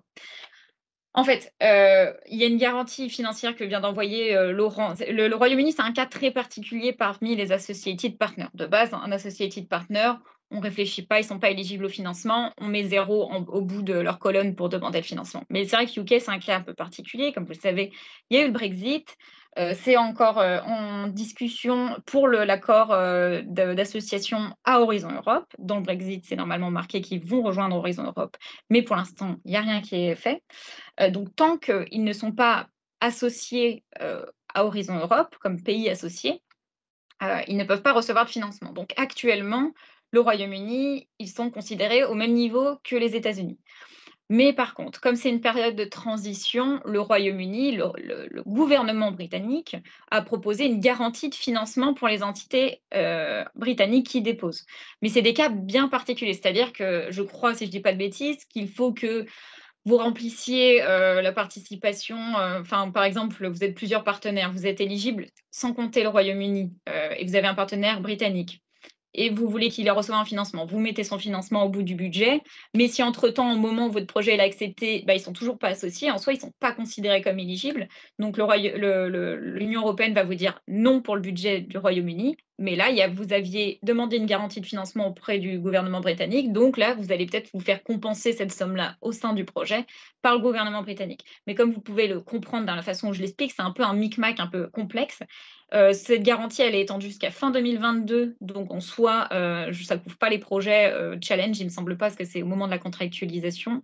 Mais ça, j'avoue qu'on n'est pas non plus des experts là-dessus. Il faudrait que vous alliez voir directement sur le site du gouvernement britannique. Mais nous, on vous conseille tout simplement, pour l'instant, pour éviter tout problème, si c'est possible, de considérer les Britanniques comme des pays, un pays qui est, non associé. Donc au même titre que les États-Unis, par exemple, n'est pas éligible. Il peut participer, mais il reçoit zéro. Et aussi le point important, si vous utilisez, vous mettez un britannique, et que vous comptez sur le fait que l'association sera peut-être faite d'ici là, le souci, c'est que si vous êtes imaginons, bah, comme je le disais, non, j'ai pas d'exemple en tête, mais vous comptiez sur le Royaume-Uni pour être éligible, avec les 3 pays différents, par exemple, imaginons, et ben, en fait, s'il n'est pas associé, il va juste être enlevé, donc votre projet peut être considéré comme non éligible, tout simplement à la dernière minute. Donc ne pas reposer votre éligibilité de consortium sur une entité britannique, c'est ça. Donc on y reviendra après si vous voulez, c'est un Alors peu complexe, peut-être pour compléter, donc comme, tu l'as dit Elsa, j'ai mis dans le pour tout le monde ça, j'ai mis dans le chat un lien vers un article qui a été fait par le PCN juridique et financier, mis à jour, il y a un mois, sur, justement cette garantie financière et les perspectives. Donc par rapport aux 2 questions qui sont, affichées là, on peut le considérer comme associé en effet, en mettant, comme vient de l'expliquer Elsa, un budget au bout et puis charge à voir quand le grant agreement sera négocié, si il y a budget européen ou pas. Associé peut-être sur cette partie budget, mais pas associé comme tu viens de l'expliquer, en termes de nombre minimal d'entités, États membres ou associés, pour l'éligibilité. Et quant à la deuxième question, la vision, c'est qu'en fait, il n'y a pas de négociation, peut-être pour rappeler, il n'y a pas une négociation particulière du rattachement du Royaume-Uni, enfin de l'association du Royaume-Uni à Horizon Europe. Sinon, ce serait facile, ce serait fait. C'est que ce rattachement, cette association fait partie de l'accord de coopération commerciale, enfin Trade and Cooperation Agreement, global qui est en négociation et donc dès lors qu'il sera, adopté, automatiquement l'association à Horizon Europe sera actée. Mais, ça ne dépend pas que de enfin, Horizon Europe est peanuts, on va dire, dans cet accord, qui a bien d'autres, points d'achoppement. Donc pour l'instant, le Royaume-Uni a prolongé, là, jusqu'au 31 décembre 2022, mais ça fait déjà plusieurs fois qu'il prolonge cette phase transitoire. Donc ça a vocation, la vision, comme, pour répondre à Jérôme, la vision, c'est bien, que, bah, dès que le Trade and Cooperation Agreement sera signé, ou plus tôt, qu'automatiquement, le Royaume-Uni sera associé. Mais, ça dépend pas encore une fois, ça dépend pas d'Horizon Europe, donc, c'est difficile avec la géopolitique actuelle, le nouveau gouvernement de Liz Truss, négociations avec la Commission européenne, un nouveau ministre, en charge de l'Europe dans le gouvernement de Liz Truss, et cetera. Donc c'est très difficile de dire que si ça sera en 2023, il y a de fortes chances ou pas. Voilà. Je vois que Chloé a mis un message dans le chat, si on inclut, pas le partenaire britannique comme bénéficiaire dans la proposition de projet avec un budget, il ne pourra pas bénéficier du filet de sécurité a priori. C'est tout à fait ça. En fait, Ouais. si je dis pas de bêtises, peut-être Chloé, tu pourras le confirmer, pour l'instant, ça a été que, élargi à fin 2022, donc c'est dans pas si longtemps que ça. Je ne sais pas si pour 2023, pour l'instant, il y a toujours cette garantie de financement. J'avoue que je ne sais plus si c'est, fin 2022, mais il faut que la proposition soit soumise avant fin 2022 ou que la contractualisation soit, avant fin 2022 pour que ce soit considéré comme, on va dire possible d'avoir ce Non, c'est filet de ça, c'est sécurité. C'est ça, c'est tous les appels à projets se clôturant d'ici le 31 décembre 2022. OK, Donc OK. c'est pas l'évaluation, grant, D'accord. Donc a negotiation, c'est priori, bien ça veut dire que là, votre deadline du 19 octobre rentre dedans, il n'y a ça pas de rentre souci dedans. là-dessus. Mmh. Mais, il faut quand même prendre en considération que, donc il faut bien faire attention à ce qui est marqué dans sur le papier du gouvernement britannique que Laurent vous a envoyé. Il faut bien demander un budget parce que le but du gouvernement britannique, c'est pas de rajouter du budget sur le budget total, hein. C'est pas, par exemple, vous demandez 3 000 000 et en plus vous avez un partenaire britannique pour qui vous demandez 200 000, mais vous ne le demandez pas à l'Europe, vous le demandez au gouvernement britannique, ils vont dire non. Le gouvernement britannique, il est là pour combler ce que la commission aurait dû payer s'ils avaient été associés à ce moment-là. Donc oui, effectivement, si vous voulez bénéficier de ce filet de sécurité, il faut absolument mettre un budget et demander un budget auprès de la Commission européenne. Par contre, un point d'attention vraiment, comme le redisait Laurent, sur l'éligibilité de votre consortium. Si ça, le filet de sécurité, il ne pourra rien y faire. Si vous créez un consortium dont l'éligibilité repose sur la participation du Royaume-Uni en tant que bénéficiaire, à proprement parler, ça pourra justement transformer, on va dire, votre projet qui est normalement éligible si le Royaume-Uni avait été associé, comme un projet non éligible. Et un projet non éligible, je dirais même le problème au-delà de tout, c'est qu'il n'est pas évalué, ou même s'il est évalué et qu'entre-temps on se rend compte que c'est inéligible, vous allez recevoir aucune évaluation. Donc c'est vraiment dommage de même pas avoir de retour sur votre projet. Donc en Je clair, rep ne soyez pas borderline, avec un si vous avez un partenaire britannique, ayez un consortium qui est largement éligible, au-delà de ce partenaire britannique. C'est ça. Il faut la jouer safe, tout simplement.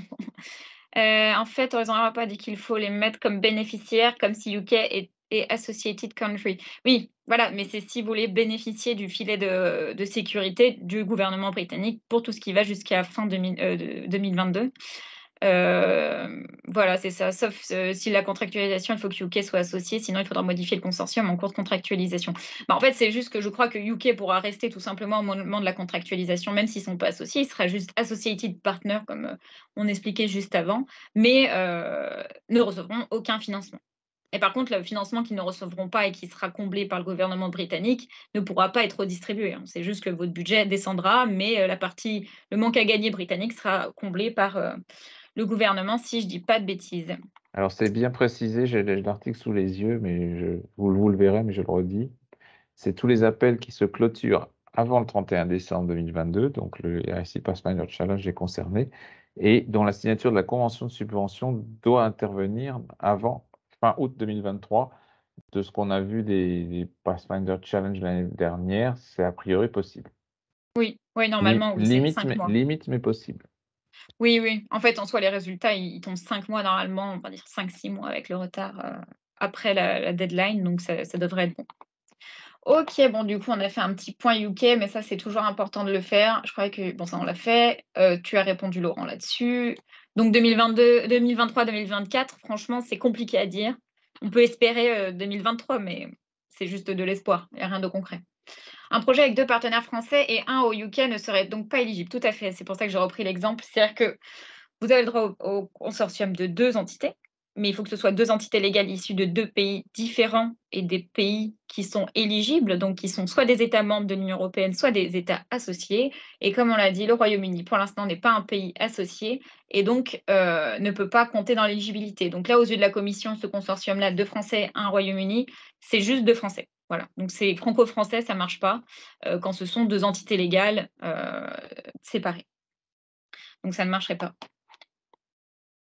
Est-ce que les partenaires privés sont soumis aux 25 d'overheads? Oui, tout à fait. En fait, c'est tout bénéficiaire à ses coûts directs, donc coûts de personnel, travel, consommables, équipements et après à la fin, ça va même être généré automatiquement, je ne sais plus si je l'avais dit, mais dans le fichier du budget, ça va calculer automatiquement les 25 de coûts indirects.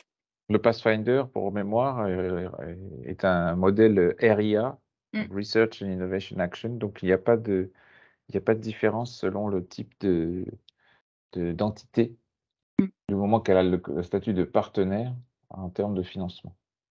tout à fait. Merci. D'accord, bah, bonne journée Jérôme, j'ai vu le message, au revoir. Justification des purchase costs, si 15 supérieur au coût de personnel pour chaque entité ou hors package ou bien pour le projet global? Je crois que c'est, ça c'est une colle. Je dirais par partenaire, mais j'ai peur de dire une bêtise. Ça doit être précisé normalement dans le template, hein, si je dis pas de bêtises. J'avoue que, ça fait longtemps. Je sais plus si toi, Laurent, tu le saurais, après sinon je pense que vous pouvez retrouver, par partenaire logiquement. Voilà, merci aussi. Merci Pauline. Super. Oui, ce que je me disais logiquement, donc normalement c'est si par partenaire, le partenaire, bah, l'université de Lille dépasse, avec ses purchase costs, 15 des coûts de personnel. Alors, corrigez-moi tous les chargés d'affaires qu'il y a dans le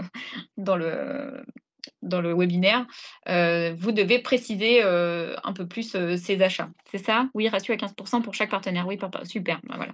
Tout le monde est au taquet sur le sur la question, merci. Donc voilà, c'est bien, par partenaire. Donc un projet monopartenaire avec un partenaire français peut intégrer un organisme japonais comme associated partner à 0 si ce n'est oui, en soi, oui, sur le papier, tout à fait.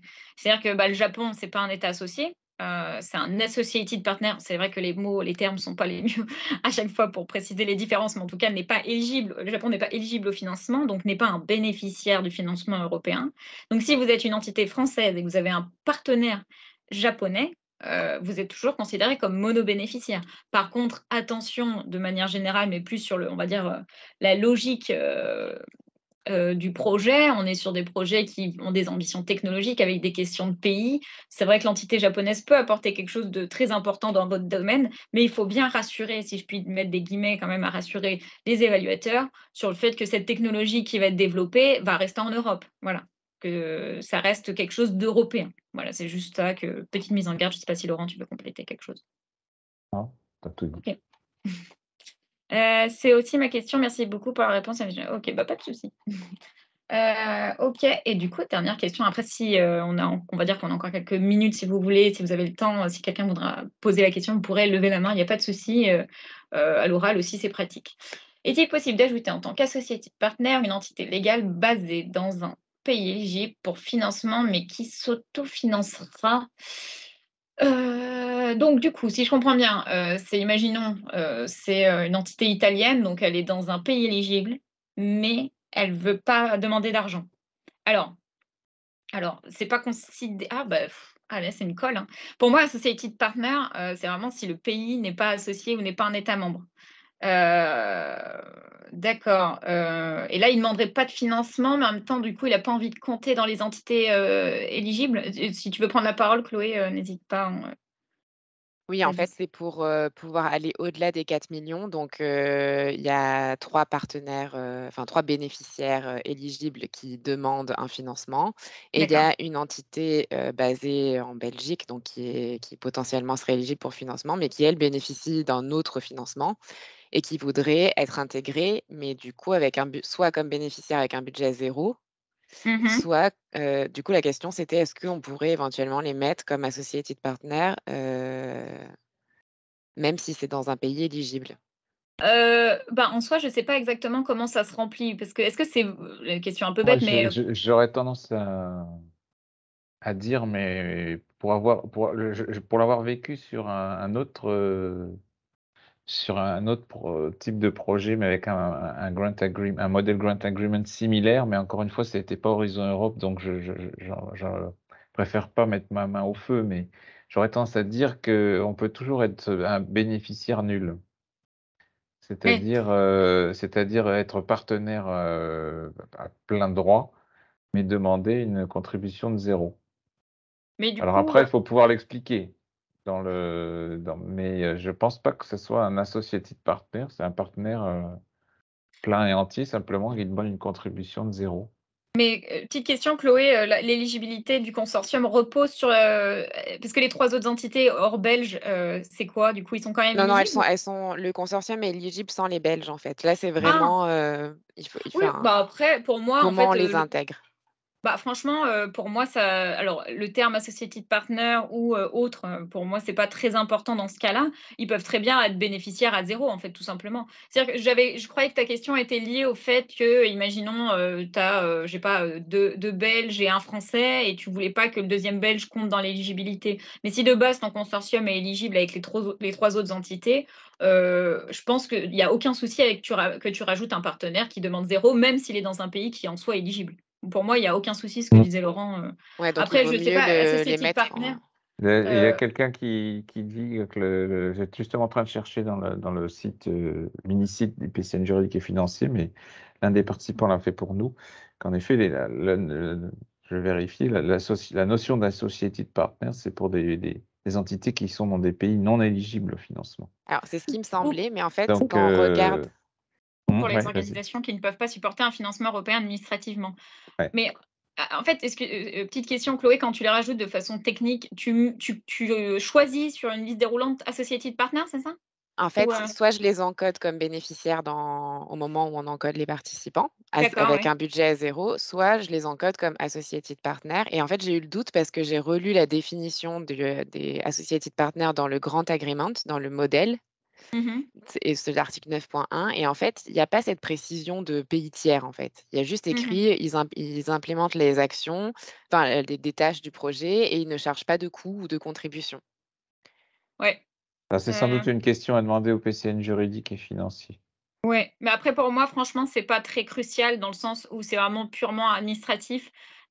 En fait, de toute façon, la commission râlera jamais s'ils demandent zéro. En fait. Ils vont pas chipoter. Au pire, ils feront changer Oui, c'est le vrai, nom le statut. technique au moment de la négociation, mais en soi, je veux dire, dans tous les cas, c'est juste une entité qui demande zéro. Donc ils vont jamais, chipoter là-dessus. Donc je dirais que dans tous les cas, bah, demande au PCN juridique et financier, s'ils peuvent te répondre là-dessus et si après je sais pas si, non, j'ai cru qu'il y avait quelqu'un du PCN juridique et financier où j'ai Oui, rêvé. oui, Ah bah, je voilà, suis oui, là. merci. Et ben, je me disais, Excusez-moi. j'avais cru voir ta main, mais j'étais pas sûre. Mais ouais, non, je vous écoute, mais pas en tant que PCN juridique et financier parce que j'ai quelques petits projets en cours de montage. D'accord, Et du coup, je confirme Chloé, hein, moi je mettrais vraiment en bénéficiaire à 0. d'accord. OK, super, Heu, Merci Cécile. de super. rien. Bah, voilà, en direct, PCN juridique et financier. OK, OK, OK. Et ben, si c'est tout bon pour tout le monde et qu'il y a pas c'était la question que tu avais Cécile? Non, c'était ça, hein? Il y a une question de Pauline Ah, il y a Raffin. Pauline. OK, Cécile a baissé la main. C'était juste le complément que je voulais faire. OK, OK, parfait. C'était pour m'assurer qu'on OK. Mais allez-y Pauline, pas de souci. Oui, du coup, je vais la poser à l'oral, ce sera plus simple. Mmh. Du coup, ça veut dire que même sur un projet monobénéficiaire, même si on rajoute un partenaire français en associated partner sans financement, Non. c'est pas très clean. Non, non, c'est pas ça par contre. Justement, si je dis pas de bêtises, là, justement, il y a pas de souci sur le cas de Chloé. Parce qu'en Mmh fait, mh. Chloé disait qu'elle a 3 entités déjà différentes, Ouais. issues de 3 pays différents et elle voulait rajouter une entité belge. Donc en soi, l'éligibilité du consortium n'est pas remise en question. C'est Mmh juste on mh. se demandait le statut. Par contre, si vous avez un Français et vous voulez rajouter un autre Français, mais même s'il demande 0, ça reste alors là, Cécile, si elle est toujours là, peut-être me contredira, mais pour moi, ça reste quand même un Un partenaire. consortium de 2 franco-français. Dans tous les cas, ça ne change pas l'éligibilité. Là, ça remet en question l'éligibilité du consortium. C'est OK. pas, Je suis peut-être que d'accord. J'ai la même lecture. OK, C'est-à-dire que OK, ça bah, change la nature, ouais. Mmh. voilà, voilà, donc OK, ça c'est marche. Bah, je OK, vais les saisir. pas de souci, pas de souci. Mais Dis-moi si je dis pas de bêtises, si c'était tout, Pauline, hein, j'ai il y a une coupé le autre micro. question, ouais. Oui. Oui, bonjour. J'avais posé en fait une question dans la conversation de la réunion par rapport en fait le terme transfert de technologie que vous utilisez dans votre présentation. Dans quel sens en fait, c'est quoi exactement le sens de terme utilisé dans votre présentation? Merci. A Alors, en fait, le terme de transfert de technologie, c'est, faut garder à l'esprit la philosophie de l'EIC, avec ses 3 étages, ou ses 3 pans et donc l'idée, enfin l'idée politique, ou stratégique de la Commission européenne, c'est au travers du Pathfinder de faire, émerger des technologies de rupture qui ensuite, pour les plus prometteuses d'entre elles, devront être maturées, alors au travers de l'outil transition ou d'un autre, outil. Et c'est dans ce sens qu'on en utilise, que je pense, pour répondre à votre question, enfin, je pense comprendre votre question, c'est dans ce sens qu'on utilise le terme de transfert de technologie, c'est-à-dire d'exploitation de la technologie qui est développée dans le Pathfinder, dans ce continuum EIC pour la mener jusqu'à, bah, par une entité, industrielle jusqu'à un produit ou un procédé et qui ensuite, fera l'objet d'une mise sur le marché. Donc c'est dans ce sens-là qu'on utilise le mot transfert de technologie. Donc ça peut être soit l'entité, soit ça peut se faire sous la forme d'une spin-off d'un ou des labos partie prenante du Pathfinder, laquelle spin-off peut être créée soit à l'issue du projet Pathfinder, enfin en dehors du projet Pathfinder, hein, mais je veux dire après la vie du projet Pathfinder et peut-être pour déposer un transition ou tout autre type de projet, ou ça peut faire l'objet d'une maturation par les mêmes labos et ce transfert de technologie intervient à la fin d'un Pathfinder, par exemple, d'un transition, par exemple. Mais voilà, le transfert de technologie à utiliser dans ce sens-là. Je ne sais pas si tu veux compléter, Elsa. Non, non, non. Je trouve que tu Et as très bien j'espère que expliqué. je sais pas si je réponds bien à votre question. Oui, merci.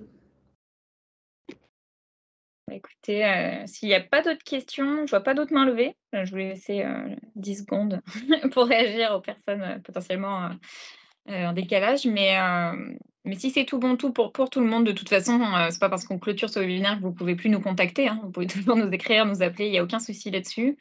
On reste disponible. Le webinaire, du coup, sera disponible en replay dans les jours à suivre. On va s'en occuper assez rapidement. Et sinon, il ne nous reste plus qu'à vous souhaiter bon courage pour la dernière ligne droite.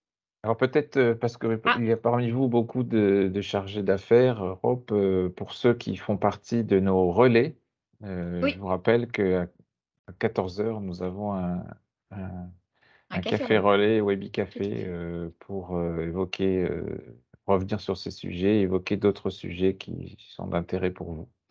Donc je Tout à vous fait. donne rendez-vous à 14h pour ceux d'entre vous qui font partie des relais du PCN EIC Pathfinder et Transition. Et puis pour les autres, enfin et pour tous d'ailleurs, bonne chance pour les 15 jours qui restent C'est ça. Et et voilà. n'hésitez pas s'il reste des questions. Et bon appétit. Et bon appétit. Au revoir à tout le monde. Au revoir.